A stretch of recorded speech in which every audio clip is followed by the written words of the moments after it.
Hoy día quisiera hablar de algo que me preguntan mucho los alumnos cuando yo estoy supervisando.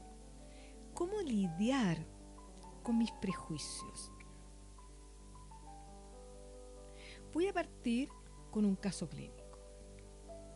Consulta a Alex, de 22 años. Nació como Alejandra. Hoy le gusta que le digan Alex. Dice que su vida ha sido muy difícil, ya que vivieron muchas dificultades económicas, un padre muy autoritario, muy violento, que tomaba mucho trago. Tempranamente en su vida se dio cuenta que era una persona muy atractivo para los demás, y eso le permitió paliar las dificultades que vivía en su hogar.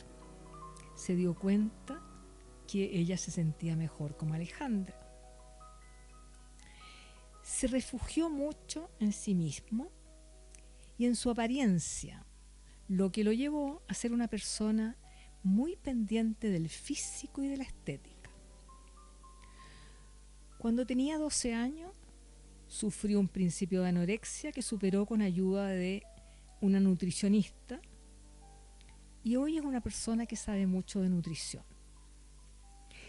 Realiza muchos ejercicios físicos para desarrollar musculatura.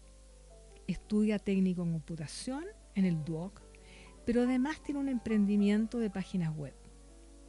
Antes vendía binders, esos que se ponen para tapar las pechugas, a través de la web, pero tuvo un problema con impuestos internos y tuvo que soltarlo. Desde enero de este año, esto fue el año pasado, desde enero, o sea, esto fue en el año 2023,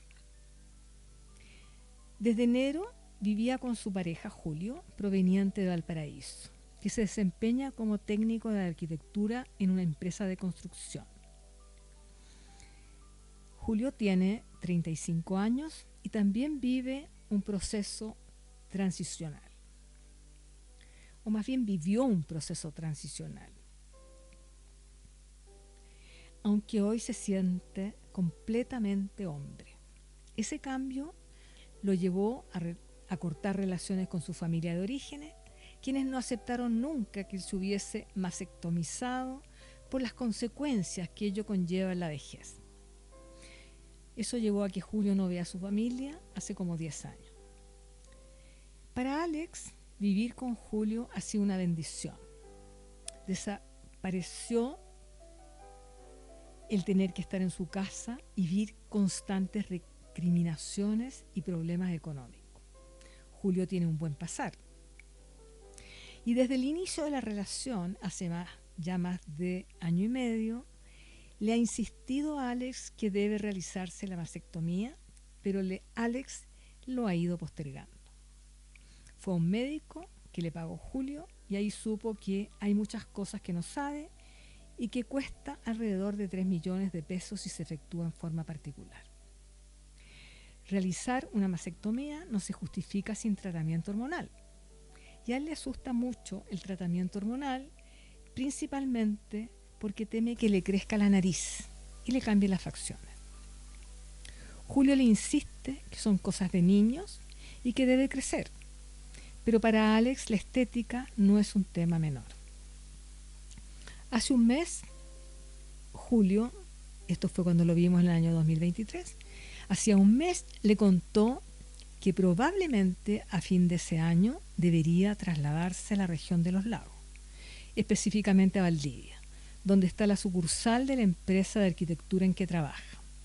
Eso ha hecho que Julio insista más en la importancia de la operación, pero Alex tiene que financiar el resto.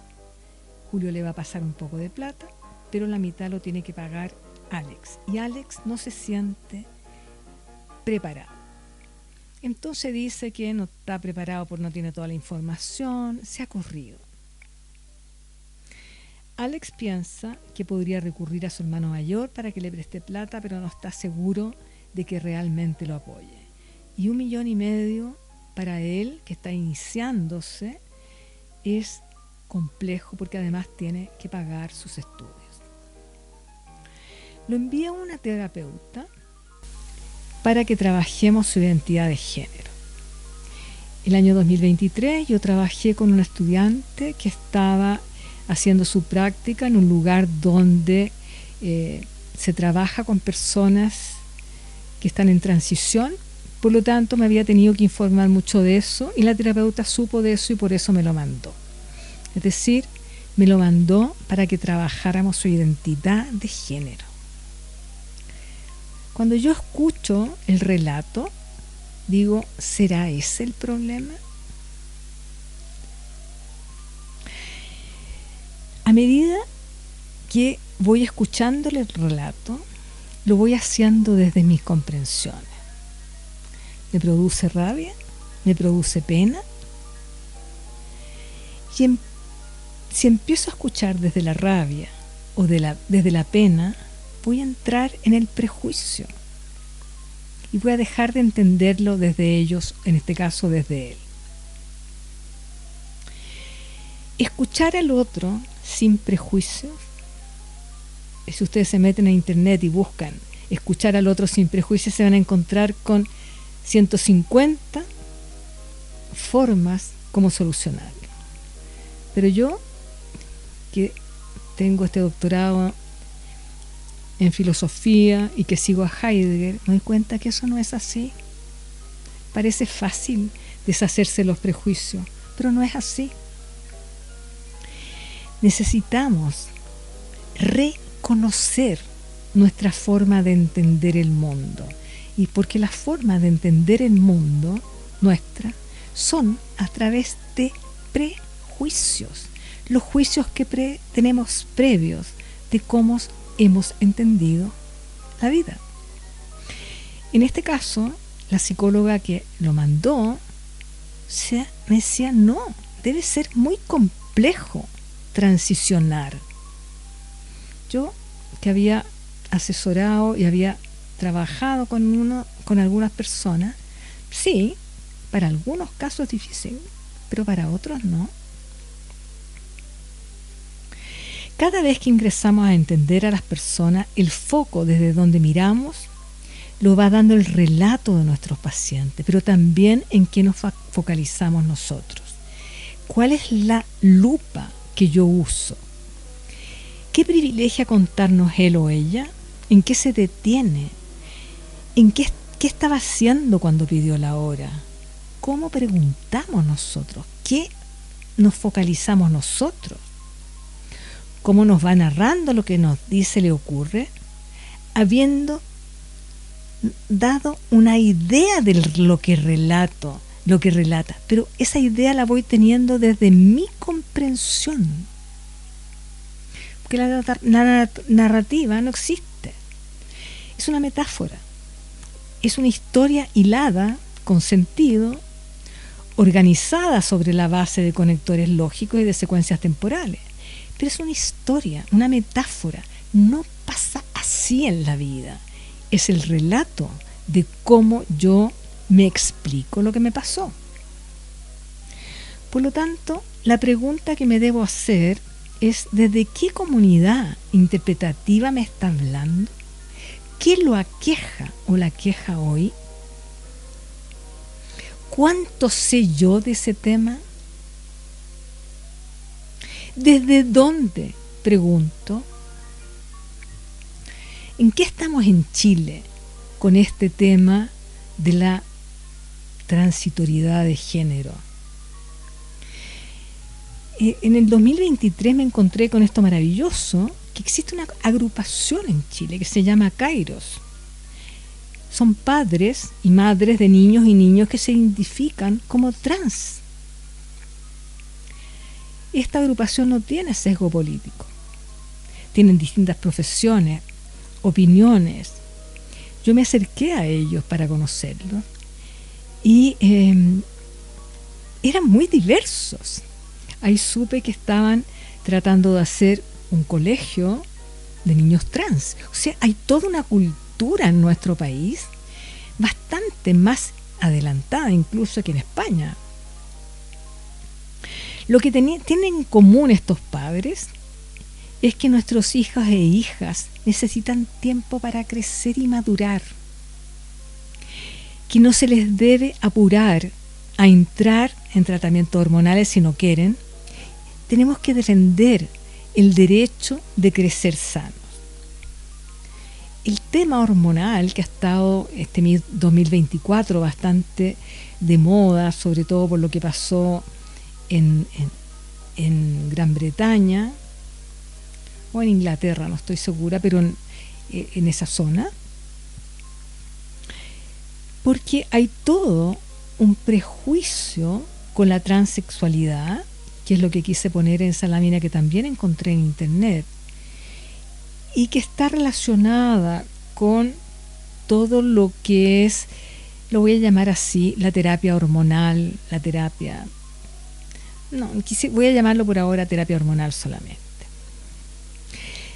Fíjense que la normalización de la transexualidad, nuestro gobierno, no es menor, es una gran causa de los derechos humanos de nuestros tiempos.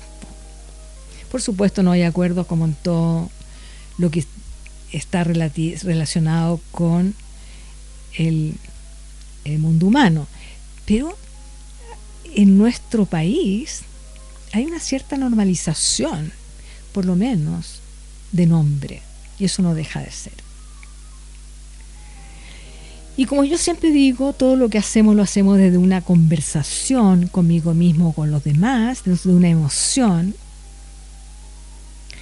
La cantidad de realidades posibles frente a un relato aparece como potencialmente infinita.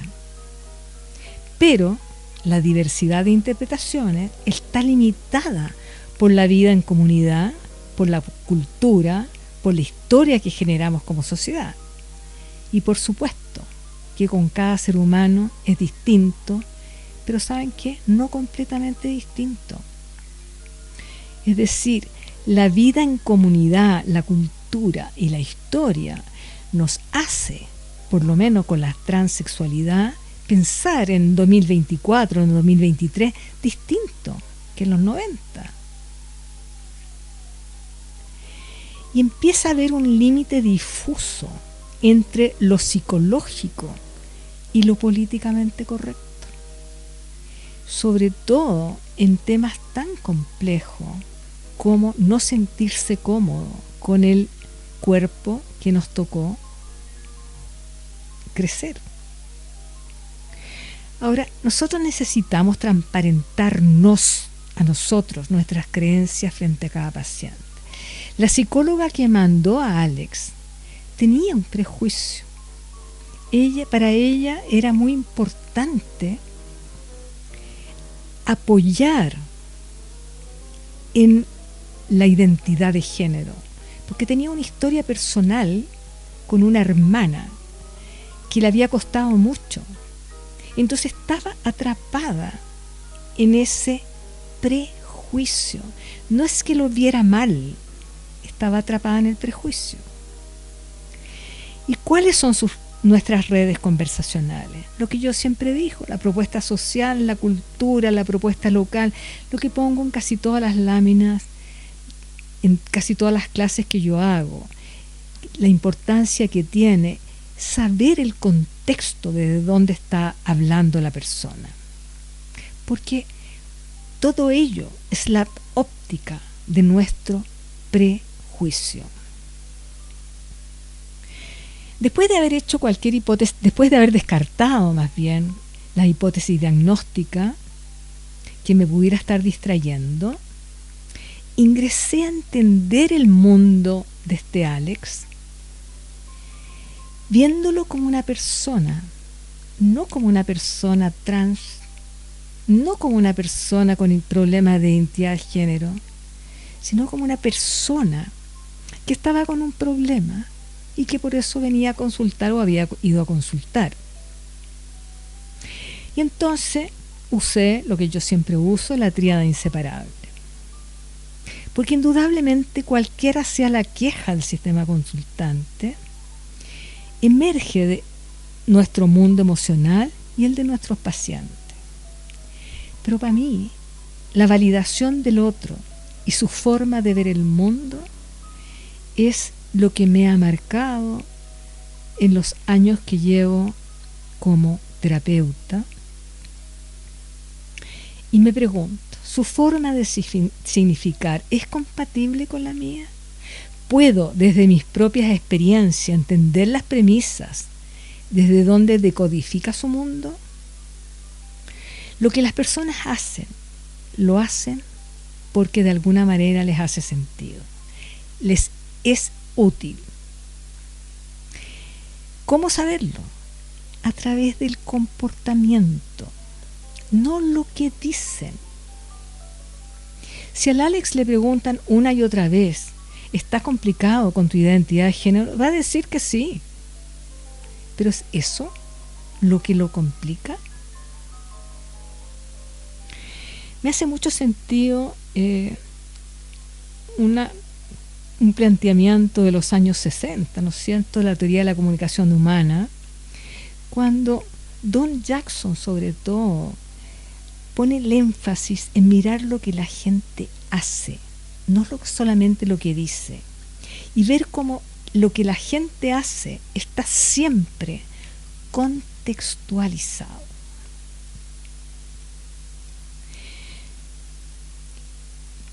¿Creo que las personas tienen una identidad única? ¿O creo que somos distintos en distintos dominios de existencia? Yo creo que nos comportamos de forma distinta en distintos dominios de existencia. Ustedes me ven ahora seria, pero ustedes no se imaginan cómo yo soy con mis nietos, con sobre todo uno de mis nietos que me tiene absolutamente trastornada. Pienso que vivo al unísono en distintos dominios de existencia, sí. Yo creo que vivimos una multidimensionalidad de mundos relacionales. Participamos en unas conversaciones que se entrecruzan en mi dinámica corporal, por supuesto.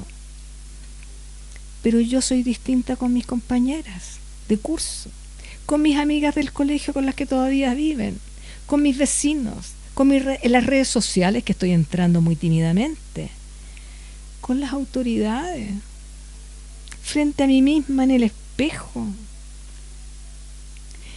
Todos nosotros cargamos la mochila de cómo se deben hacer las cosas, pero cómo se deben hacer las cosas en distintos dominios de existencia. ¿Dónde se come? ¿En el comedor? ¿Dónde se lava los dientes? Hay gente que anda por la casa lavándose los dientes, otros que encuentran que eso es espantoso. Cada uno de nosotros hemos construido una forma de cómo se hacen las cosas. El resultado es que las conversaciones en un dominio de existencia pueden incidir en otro. Y eso decía von Glaserfeld, ¿no es cierto? La función de la cognición es siempre adaptativa y sirve para organizar el mundo experiencial del sujeto. Lo que hacemos siempre nos sirve. Porque así se hacen las cosas, así las aprendimos a hacer y somos personas de hábitos. Y claro, cuando aparece algo distinto, ahí entonces aparece este semáforo que nos lleva a tratar de entender y co-construir el problema. El cambio lo veo yo desde el yo o desde los yoes. Creo que trabajando solo con la persona, como construyó su mundo experiencial, va a cambiar su forma de estar en el mundo. O yo creo que tengo que ver en qué dominio de existencia está y veo como yoes, porque el poder de la profecía autocumplida no es menor. Necesitamos entender las redes de conversación de donde emerge el problema y ahí llegar al cambio. Cada sí mismo tiene una estructura propia única y hablamos de identidad o el sí mismo no tiene una estructura predeterminada, sino que va emergiendo, dependiendo de las otras y de los otros y de nuestras conversaciones. El cambio es autorreferencial y por lo tanto tengo que trabajar solo con la persona, o el cambio implica necesariamente a otros, a los sistemas. Para un cambio de significaciones sistémicas, como yo entiendo, tenemos que intervenir las pautas comportamentales y los otros, a mis ojos, deben estar presentes. Bueno, si no pueden estar, puedo trabajar de otra manera, pero lo ideal es que estén presentes. Si no, voy a ver el sistema solo desde la puntuación de quien viene a consultar. La puntuación de la secuencia de hechos es fundamental. La intervención responde a la ciencia, por lo que es imprescindible, técnicas, o la intervención es un arte, el arte de la conversación. Las vidas humanas pueden ser objetivadas al modo del estudio de las ciencias biológicas o no. ¿Cómo intervengo biológicamente? ¿Integro la biología? ¿Integro lo socioeconómico? En este caso de Alex, fíjense que está lo socioeconómico y la biología siendo parte, lo económico, el dolor social, que también es una lámina que encontré en internet. Fíjense en que el dolor social en que nació Alex produce los mismos efectos que un dolor físico, que se percibe cuando la persona se siente discriminada, rechazada, haberse criado siempre en un mundo de escasez económica, de escasez de recursos económicos. No es menor. La importancia de integrar el contexto me parece fundamental. La mirada sistémica narrativa en la que yo me defino integra el contexto y toma en cuenta todos los personajes que forman parte del sistema conversacional y pone el acento en lo que la gente está haciendo y funciona. Veamos a Alex. Alex, 22 años, nació como Alejandra, etcétera, etcétera, etcétera. ¿Qué puedo sacar de ahí? Primero, ¿cómo logró no tener una posición de víctima, habiendo vivido la pobreza que esta persona vivió?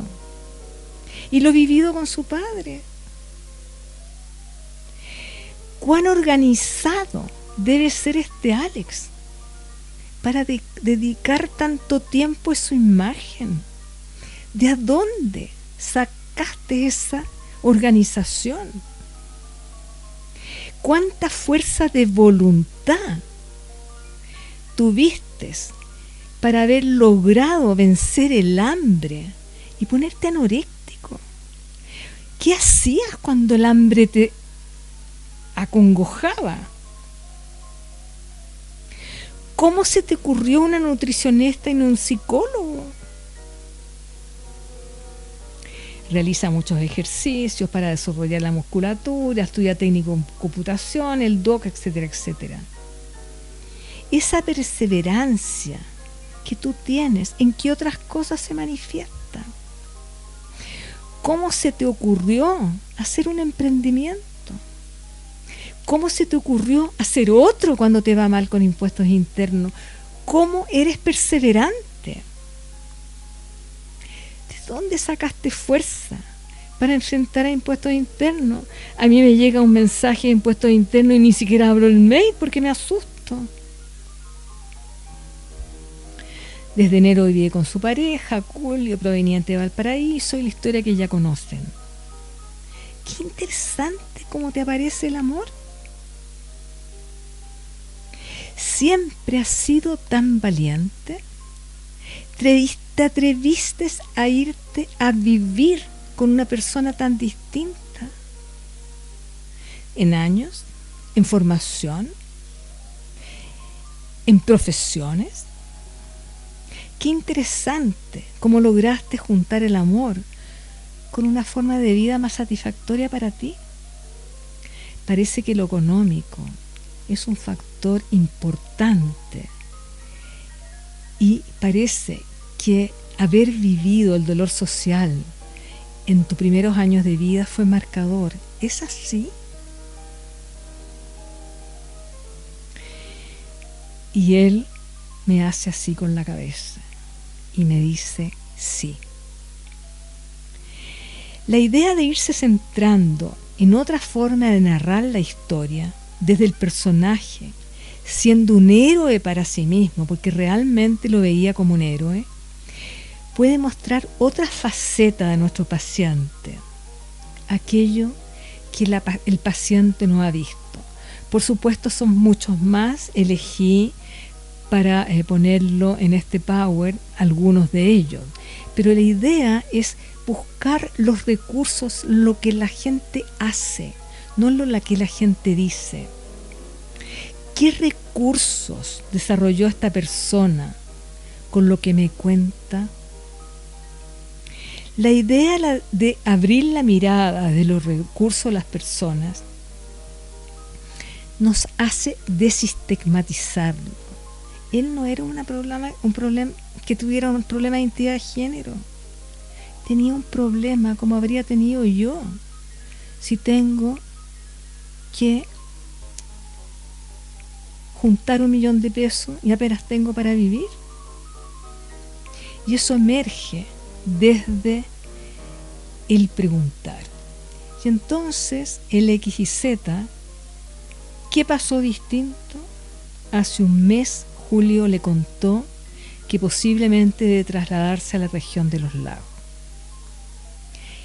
Eso indudablemente le produjo angustia. Debería realizarse la mastectomía antes de trasladarse a Valdivia. No se siente preparado. ¿En qué? No se siente preparado económicamente. ¿Qué nos llevó a elegir ese, o qué me llevó a elegir ese camino? Su historia, pues. Su historia. Es decir, alguien que ha vivido el dolor social de pasar un invierno con frío. Es alguien para quien lo económico lo marca. Alex no tenía problemas con su identidad de género.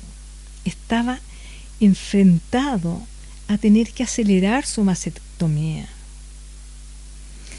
Trabajamos con ellos como una pareja que debía enfrentar juntos una decisión que les atañe a los dos. Como les contaba, esto fue en el año 2023. Yo en el verano estuve en Valdivia, los vi y fue muy satisfactorio para mí. Me invitaron a tomar un helado y me di cuenta que la identidad de género complicaba más a la terapeuta que a ellas. Era un prejuicio que ella tenía desde otra parte, desde el dolor de haber visto sufrir a su hermana. A medida que voy preguntando y voy escuchando el relato de lo que hacen, voy llenando el baúl de recursos, descartando la hipótesis diagnóstica y mirando qué sacó esta persona de esta experiencia de vida. ¿Puedo connotar positivamente lo que me relata o todavía no? Necesito preguntarle a alguien, a una amiga, a mi supervisor, a mi pareja, ¿cómo lo ve? Las abstracciones, los adjetivos calificativos solo dificultan connotar de manera distinta el relato. En cambio, lo que la gente hace, y cuando nos relata lo que la gente hace, nos permite abrirnos a ver otras aristas del relato y otras aristas de la experiencia. Siendo artistas conversacionales, usamos todas las herramientas y habilidades que tenemos a la mano para entender a uno, a una o muchos otros y otras. Nuestra paleta de colores, la música que elegimos, las palabras que empleamos, es la inmensa cantidad de estrategias que hemos aprendido a lo largo de nuestra experiencia profesional, sustentadas en nuestras ontoepistemologías, nombre complejo para decir creencias, y que utilizamos después de haber co-construido el problema. Desde mí, el terapeuta necesita, después que ingresó, que descartó la hipótesis diagnóstica, después que ingresó a entrar a comprender al otro o otra, tiene que desprenderse de su conocimiento conceptual para poder imaginar la vida del otro, para que nuestro paciente emerja desde sí. Necesita mirar los microgestos que nos hablan del mundo emocional, pero también la persona actuando. ¿Cómo lo hizo? ¿Qué hiciste cuando el otro hizo? ¿Cómo lograste vencer el hambre? Porque siempre pensamos en lo anoréctico, lo que tiene de bueno. ¿Ustedes se imaginan lo que significa estar con hambre? Vivir con hambre para tener una imagen distinta. Los pacientes están con nosotros una hora y con sus vínculos cercanos mucho más tiempo. Por eso en psicoterapia para mí es importante tener en consideración el sistema de pertenencia a nuestros pacientes. En este caso era la relación de pareja. Y entonces trabajamos con la pareja. Y créanme que solo agradezco a la psicóloga que en ese caso nos envió, porque verlos a los dos juntos, están viviendo en Niebla, en Valdivia, en una casita, donde me tomé un exquisito helado, no crean que no fue algo que agradezco y que pongo en mi propio baúl de agradecimiento y de recursos. Eso es lo que quise compartir hoy día con ustedes.